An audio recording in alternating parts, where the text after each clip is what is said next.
Bosta qwiel huma l-fdalji u t-tagħlima ta' ħrejjef u stejjer oħra. Il-folklorista Giusy Gatt libes il-kappell ta' rakkontatur u qasammana xi stejjer li minnhom tnislu xi wħud mill-qwiel li waslulna ommijietna u missirietna. Jekk inti llum tgħid xi ħaġa u jien ngħidlek ej tappa, sewwa nafu nittama li għadha nafu xi tfisser dik ma biex tkun taf sewwa trid ukoll tkun konxu tal-istorja tat-tifla u l-ġigant. Le, il-ġigant qabad tifla u kien jitmaħħa sewwa sakemm tismen ħajkun jista' jaqliha u jikolha. U darba il-ġigant qalla lit-tifla qalla smani ħana se ninżel fil-bira x'għandi ħafna għaġġ, ħanixrob ħafna. Issa meta ngħidlek itfali l-ħabel ħankun nista' nitla'. U din fl-aħħar qalla Mari qal itfali l-ħabel, dik qaltlu ej tappa. Qalla appa. U għatlu l-ħabel skappa u tefatlu l-ħabel fil-bir u bil-ħabel fidu da ma jistax jitla' sewa. U marret iċċemper il-pulizija u ħaduh il-ħabs mbagħad il-ġigant. Jiġifieri l-puntu li biex tifhem qawl trid tkun taf l-istorja li hemm warajh. Sewa. Ngħidu aħna anki l-espressjoni il-kbir għadu ġej, aħna naħsbu li toqgħod weħeda. Imma fil-fatt il-kbir għadu ġej jipparti minn ħrafa wkoll illi illum tista' insejnija. Li mhux se noqgħod ngħidha issa nfittxuha fil-kotba. Ngħidu aħna meta ngħidu tal-aħħar ibaħħar. Ukoll hemm problema ta' xi tfisser din, x'iridu ngħidu biha. Tal-aħħar ibaħħar jagħmel il-bħur, jiġifieri jinċensa, jew ibaħħar isiefer. Sewa dik x'aktarx. Li hija espressjoni li tkun intqalet f'xi ħrafa antika li għandha storja, imma li ma llum intasit. L-istess ngħidu aħna meta ngħidu nurik il-qamar fil-bir, pereżempju, dik minn fejn xejn. Dik f'dal-każ mhix semitika, għax it-Taljani jafuha, la luna nel pozzo, jekk tmur Sqallija u l-Kalabria tara ħafna postijiet jisimhom hekk. Dik ukoll inti jekk trid tara l-qamar suppost li tolli wiċċek sew taraħ fis-sema.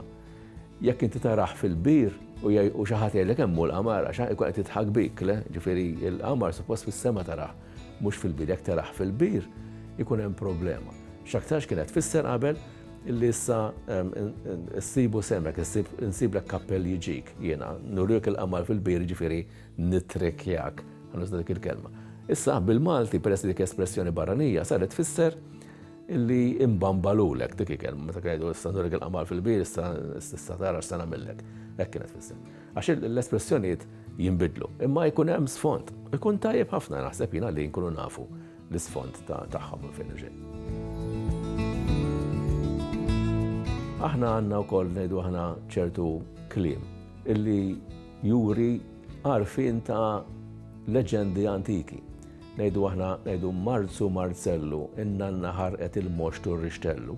Illum trid toqgħod tfiem u tiġġieled xi jfisser il-moxtu r-rixtellu. Imma il-moxtu r-rixtellu huma żewġ partijiet importanti mill-makkinarju tan-newl illi n-nanna kienet tinseġ fuq. Iva, hemm il-moxt ukoll u hemm ir-rixtellu anke fin-newl. Naf li r-rixtellu tfisser gejt ukoll. Imma f'dal-każ tal-proverbju qed jgħid illi f'Marzu tant għamel bard illi n-nanna biex tgħix kellha taħraq parti integrali mill-makkinarju tan-newl li kienet tiddependi fuq biex tilbes. Din hija parti minn storja qadima li magħrufa fil-Lvant tal-Mediterran. Illi x-xhur xi kultant ma jkunx Marzu ma jkun frar, pereżempju, jimpikaw ma' xulxin min se joqtol lix-xieħa.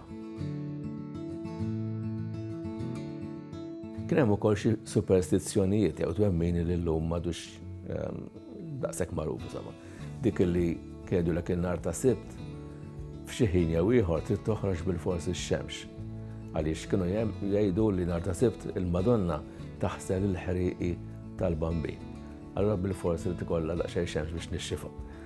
U dinha ommi kienet temmilha ħafna pereżempju u n-nanna u ibqa' ċerti li b'xi mod jew ieħor sakemm ma tkunx veru sfortunat. Nhar ta' Sibt f'xi ħin imqar għal ftit toħroġ ix-xemx imra sħab f'Malta mhux hekk sakemm ma tkunx xi ġurnata ta' ċlampu kbir.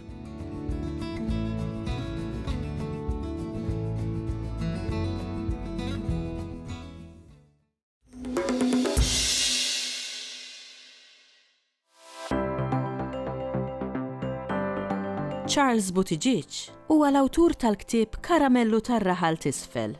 Pubblikazzjoni għat-tfal bat ta' stejjer li wħud minnhom huma mnebħa mill-ħajja reali u moddija li konna niltaqgħu magħha f'pajjiżna. Iktar ma bdejt nikber jien, iktar bdejt nirrealizza u nara id-differenza kbira li hemm bejn kif għext tfuliti jien u tfal ta' żmieni u kif qed jgħixu tfal tal-lum. Aħna meta konna żgħar aħna laqqas television ma kellna. Aħseb wara kemm ma kellniex il-computer, il-mobile u dawn l-affarijiet sbieħ li għandna llum. Allura qed min jaf kieku nibda nikteb xi stejjer li bihom nuri li tfal tal-lum u tat-tfal tal-ġenerazzjonijiet li ġejjin kif konna ngħixu aħna, ħalli huma jieħdu gost jaqraw kif kienu jgħixu nannietom u bużnannietom. Min hemm bdiet l-idea. Karamellu fil-verità huwa jien. Jiena semmejtu Karamellu għax fl-idea tiegħi fil-bidu kienet li noħloq karattru. Imma mbagħad bdejt nieħu minn xi esperjenzi li kelli jien. Jew nies li kont naf kbar meta kont għadni żgħir u praspar li kien ikollna tfal u l-kbar. U bdejt nikteb dwarhom. Ovvjament mhux se toqgħod tikteb il-praspura kif kienet eżatt, imbagħad ħawwara b'mod li biha turi kif konna ngħixu u kif x'kellna dak iż-żmien. Jew ma kellniex dak iż-żmien għax aħna pereżempju it-tfal fit-triq konna nilagħbu bil-boċċi, bil-ballun, niġru wara xulxin, b'xi scooter li aħna iż-żejtun tar-raħal t'isfel konna ngħidulu skates, għax għalhekk jismu l-ktieb il-Karamellu tar-raħal t'isfel għax jien twellidt fir-raħal t'isfel taż-żejtun u tfuliti jgħix ta' hemmhekk. Allura bdejt komplejt nibni dawn l-istejjer minn meta kelli 5 snin sa 10 snin. U tiskanta kemm bdejt niftakar affarijiet, jien bdejt nieħu gost niktibhom. Din l-istorja jisimha Il-ħwejjeġ għall-ħasil u l-istorja hija bażata mibnija fuq ħaġa li ġrat veru kienet praspura tiegħi ta' meta kelli 5 snin. Mela, il-familja ta' Karamellu kienet toqgħod fis-sular ta' fuq fl-istess dar tan-nanniet tiegħu min-naħa ta' ommu. Fid-dar kienet ma kellhomx magna tal-ħasil tal-ħwejjeġ li taħdem bl-elettriku. Il-mamma tiegħu kienet taħsil il-ħwejjeġ b'idejha. Kellha banju kbir taż-żingu biex tagħmel dan għaliex dak iż-żmien lanqas il-banjijiet tal-plastik ma kienu għadhom ma waslu f'Malta. Il-banju kienet iżommu fuq xriek tal-ġeber fil-bitħa tad-dar eżatt ħdejn il-bir. Hija kienet ittella l-ilma mill-bir, titfgħu fil-banju u toqgħod torok il-ħwejjeġ bl-għajnuna ta' sapuna ħadra li kienu jgħidula taċ-ċavetta għax fuqha kellha marka ta' ċavetta. Se nieqaf hawn, imma min jixtieq ikompli jaqra u jara xi praspura għamilt jien meta l-mamma tiegħi kienet qed taħsel il-ħwejjeġ, nissuġġerilu jaqra l-ktieb.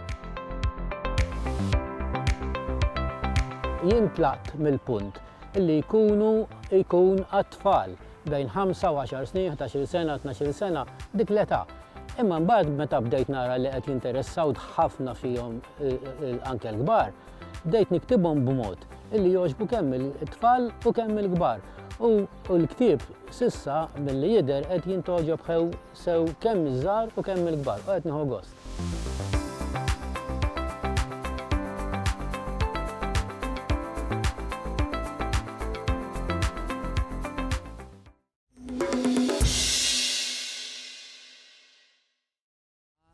Isfel u bdim ta' nemmus nixtri air condition li kelli l-flus forsi norqod aħjar.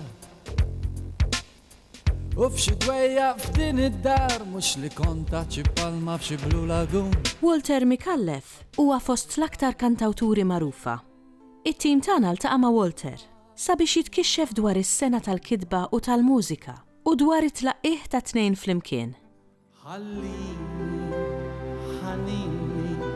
Inħejjeb għal-ħolma fuq fjuri tal-ġonna mal-frifet it-tajjar bil-ġwina qotnija lejn sħab tat-tajjar mal-merżu tiż-żerża għal-radajjar.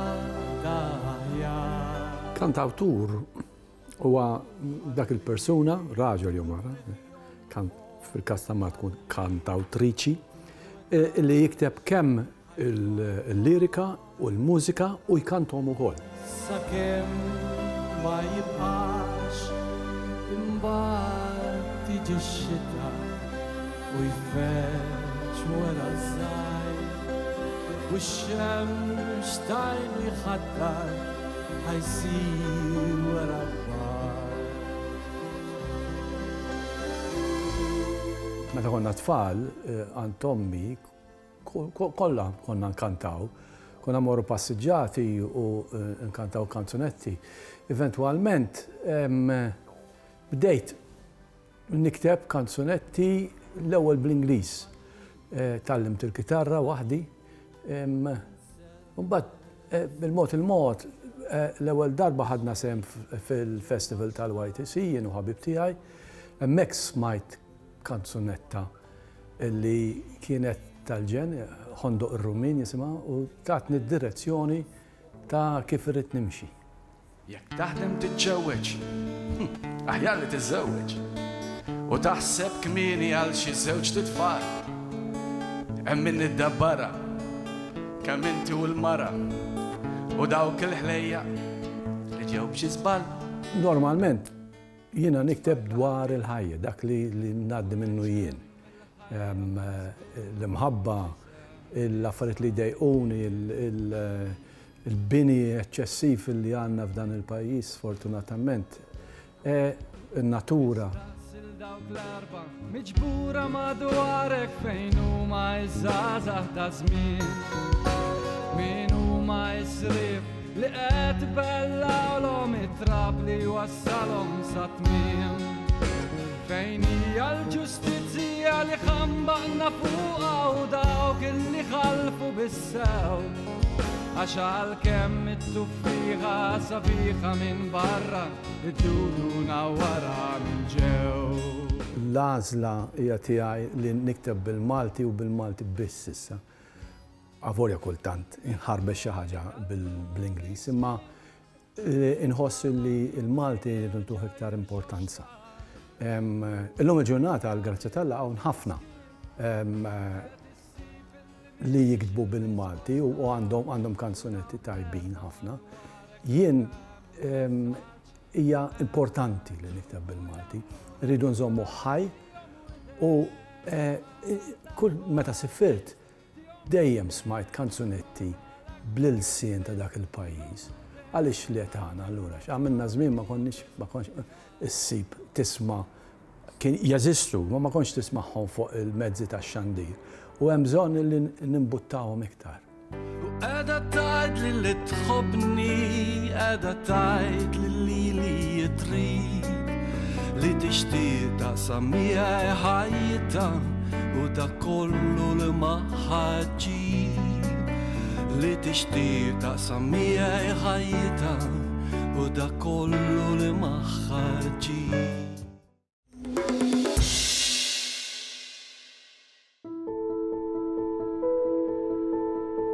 F'pajjiż bilingwi nsibu wkoll kittieba bilingwi. Fosthom Miriam Kallejja, poetessa li tikteb kemm bil-Malti kif ukoll bl-Ingliż.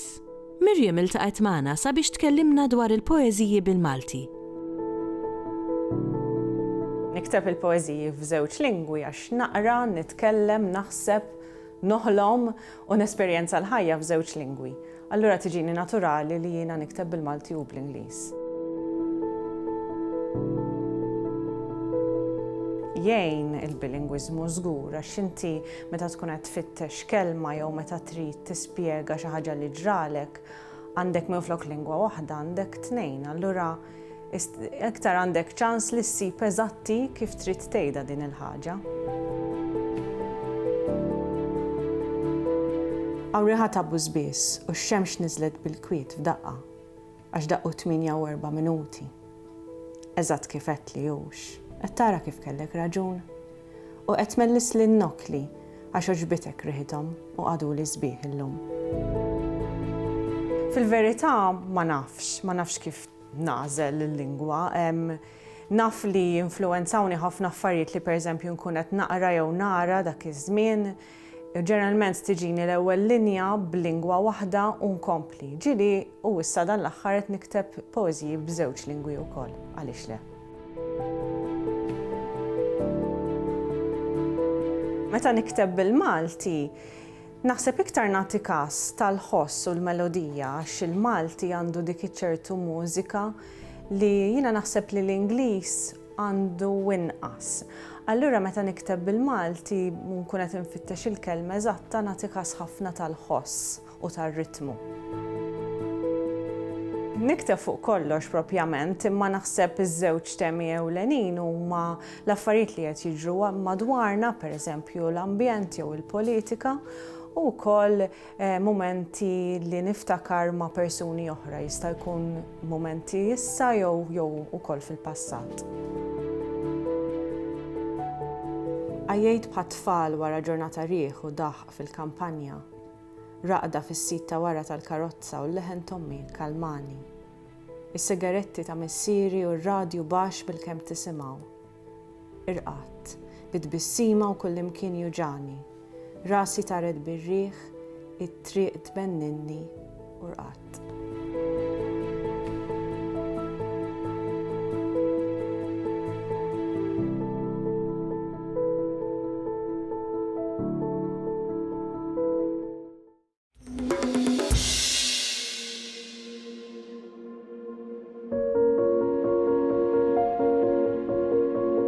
Minkejja li fl-imoddi id-dokumenti notarili kienu jinkitbu bl-Isqalli u bit-Taljan, fl-arkivju notarili xorta ssib ħafna riċerka marbuta mal-sinna.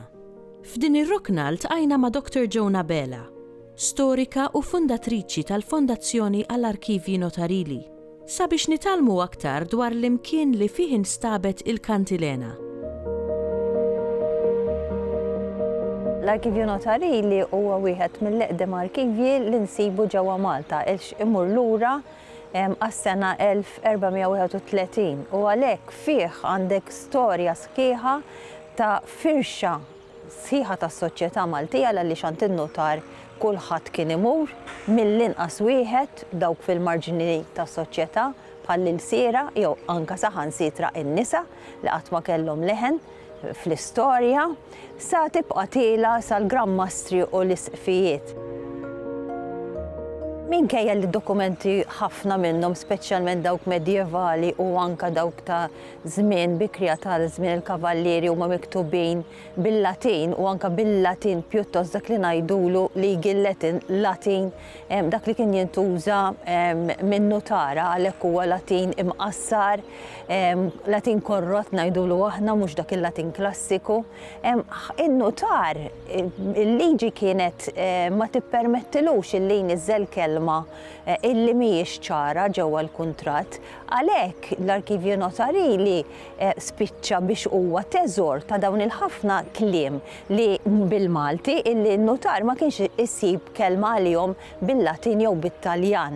Bħal pereżempju kliem tekniċi bħal blata jew kileb u saħansitra bħal postijiet li jinsabu ġewwa Malta u Għawdex. Allura għandna wkoll ħafna studji li saru proprju ġewwa l-Arkivju Notarili fejn inġabru dawn l-ismijiet kollha bil-Malti illi pratikament qed ituna dera ta' kif kienet anke Malta fi żmien qadim. Is-sejba tal-kantilena ta' Pietru Kaxaro minn Gottfried Oettinger u Patri Mikkel Fsadni kienet waħda mill-akbar sejbiet għall-identità Maltija ħanajdu hekk, mhux biss għall-lingwa Maltija. Il għaliex ovvjament li kieku ma nstabitx il-kantilena laqqas biss konna nobsru illi l-Malti kien mitkellem fi żmien tardif medjevali. Il-kantilena rridu niftakru illi tmur lura l-qabel l-1485. Però il-verżjoni li nstabet ma kienx il-verżjoni oriġinali dik li kiteb Pietru, kienet il-verżjoni illi ħallilna propju Brandano Kaxaro li kien jiġi minn Pietru Kaxaro u li ħass illi għandu jiktiba ġewwa l-ewwel volum mill-sensiela ta' volumi li kien għamel matul iż-żmien bħala notar u propju nsibuha fil-volum tal-1533-1536 u Brandano konna xurtjati illi mhux biss traskriva din il-kantilena, din il-poezija sabiħa, imma wkoll tagħna tarif għandna paragrafu bil-Latin illi jispjegalna propju x'kienet din il-poezija min kitibha. Ir-riċerka li għad trid tista' ssir ġewwa dan l-arkivji fir-rigward tal-lingwa Maltija hija wiesa ħafna. Kemm għaliex in-nutar kif għadna rid jikteb dawk il-kliem illi kienu ma setax isib kelma għalihom tajba biżżejjed b'lingwa oħra, allura rrid iniżilhom bil-Malti. U dan kien iniżilhom bil-Malti mitkellem ta' dak iż-żmien. Jiġifieri jekk inti tagħmel studju tal-fonetika tal-lingwa, inti hawnhekk ara kemm għandek fejn timraħ. Għax kif għadna, inti jekk għandek kuntratt ta' proprjetà din għandek propju l-isem tal-artijiet kif kienu misjuba dak iż-żmien bil-Malti u kif in-nutar qed jisma' il-klijent tiegħu jgħid dak propju dak il-kliem bil-Malti. Allura qed jasal għandna Malti li huwa Malti ta' dak iż-żmien. Pereżempju nsemmu il-kunjomijiet, il-kunjom Abela. Issibu miktub għall-inqas fi 3 verżjonijiet differenti. Abela kif nafuh illum bil-blakka quddiemu, allura jiġi ħabela, u anke nsibuh bil-blexxe quddiemu x'ħabela. Ġifi dak jurik ukoll illi għandek diversi dialetti illi qegħdin jidħlu ġewwa dawn il-volumi tagħna u illi aħna qatt irridu niskopru. Issa biex niskopruhom għandna bżonn mhux biss riċerkaturi u riċerkaturi żgħażagħ u kif ukoll ħafna kollaborazzjoni mad-Dipartiment tal-Malti, però għandna bżonn illum ukoll indaħlu it-teknoloġija, speċjalment teknoloġija f'dak li għandu x'jaqsam mal-intelligenza artifiċjali. Huwa proprju bekk illi aħna ħloqna proġett li jgħidulu Notaripedia li jaħdem propju bħal Wikipedia fejn aħna qed nibnu dawk li ngħidulhom knowledge graphs u daw il-knowledge graphs li jagħmlu huma illi prattikament inti tallem il-computer illi jaqra id-dokument u mbagħad awtomatikament malli l-computer jitallem jaqra il-kitba ta' notar partikolari jibda isib minn fost il-ħafna riċerki li ttieħ jibdaw isib il-kliem forsi bil-Malti jew il-kliem tan-nies jew tal-postijiet. Allura din hija kif għadna riċerka multidisciplinarja fejn l-arkivju notarili huwa minn ta' quddiem net f'dan il-għan.